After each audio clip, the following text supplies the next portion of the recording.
All right, picking up the story of the French Revolution where we left off. Remember what we talked about yesterday? Um, we had the king being executed yesterday and the revolution moving towards a more radical presentation. You have the radical Jacobins taking power. They had influence through the commune in Paris with the sans-culottes. And they have power in the National Convention through what's called the Mountain, a group of Jacobins who were more radical. And you see leadership through the Committee of Public Safety with George Danton and Maximilien Robespierre, and they are very radical. What we're going to see is a move towards what's called the Reign of Terror, which is going to be 1793 and 1794.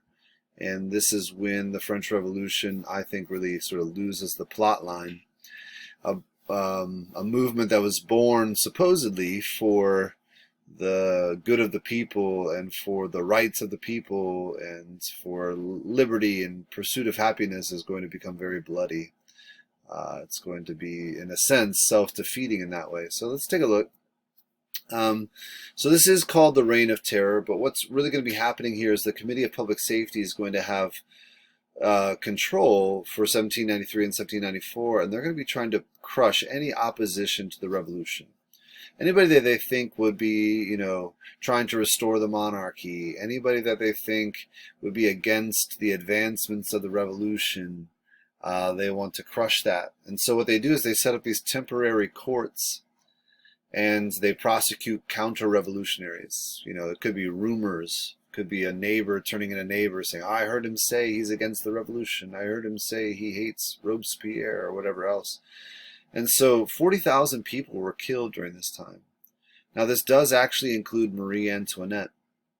The radical group had actually kept Marie Antoinette in prison after her husband had been killed, and there was a long time where they were deciding her fate.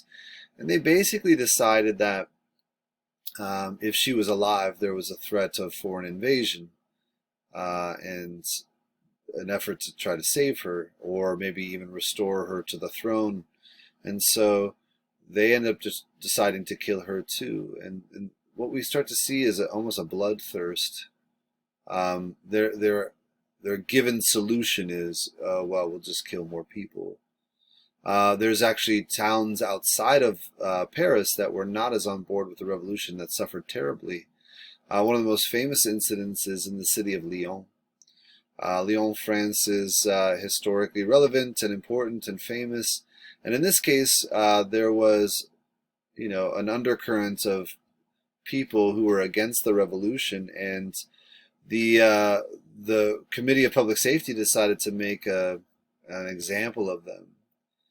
And so in Lyon alone, 1,800, actually 1,880 people were killed, executed, in some cases simply for being suspected of being against the revolution. A lot of the people that were killed were a part of the first and second estates, clergy and nobles. And that's part of the storyline where we talked about the Scarlet Pimpernel yesterday, this sort of British agent who was coming in and trying to help people escape to England and to safer places. So when you see that, you see this real sense of terror. That's why it's called the Reign of Terror. Now, the guy who's kind of the main character of this is Robespierre.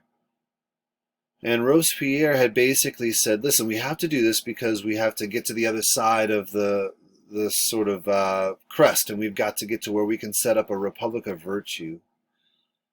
And they tried to do things to set up a republic of virtue where they would basically change the culture. They called each other citizen and citizeness instead of madame and monsieur. Women wore dresses reminiscent of the Greeks and the Romans. They changed educational laws to make it available to everybody, although that was never really implemented. They tried to control the price of food. fuel and clothing. They wanted, baguettes to be a certain amount of money, French onion soup, that sort of thing.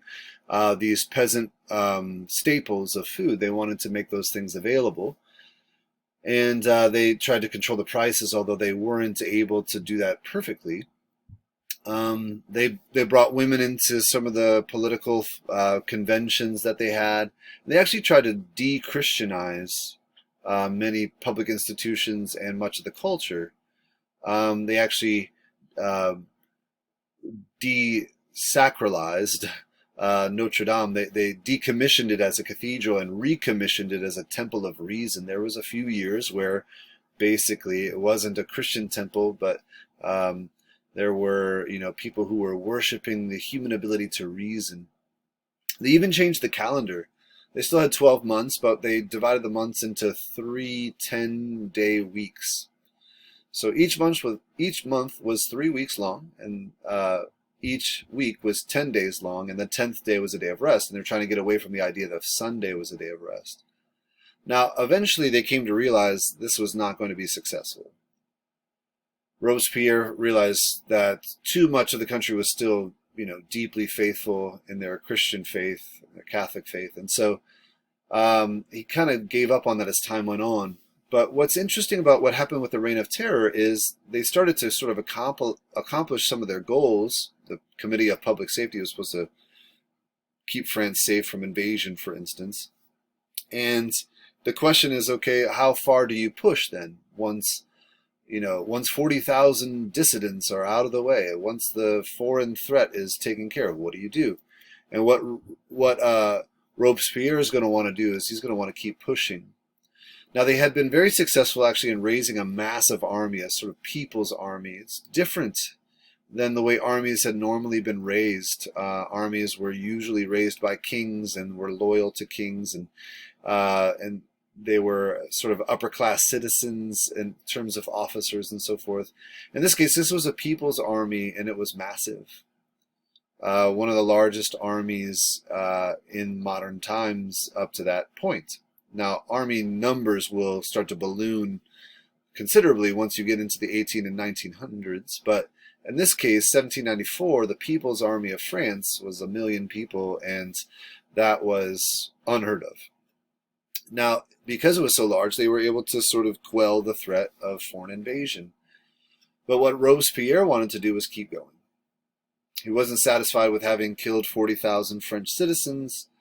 He wasn't satisfied with protecting the borders. He wasn't satisfied with setting up what he said had to be set up for a virtuous nation.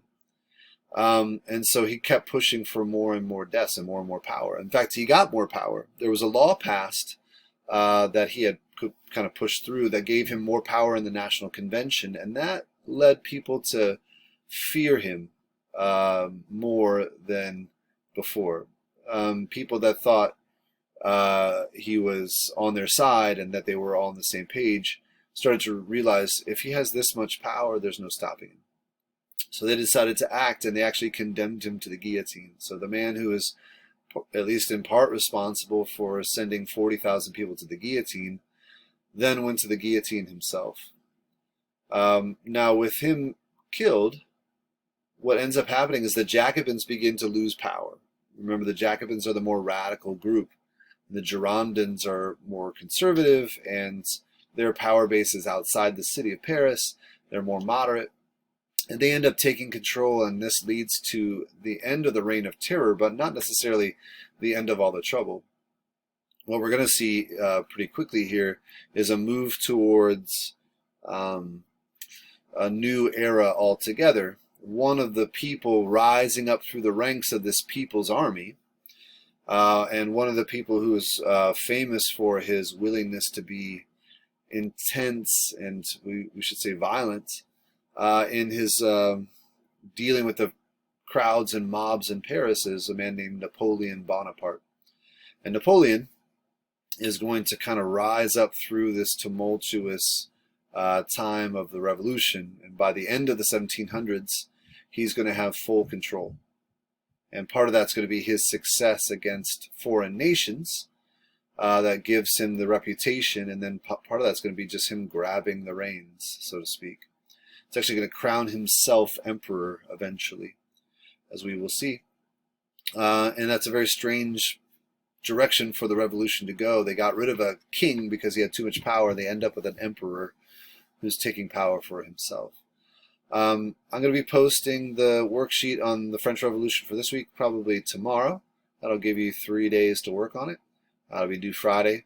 Tomorrow we'll be talking about Napoleon, and probably tomorrow will be the last video for the week. Don't want to crush you with too much information, and just give you plenty of time to work through the worksheet. Appreciate all you guys are doing. You guys are doing great. Keep it up.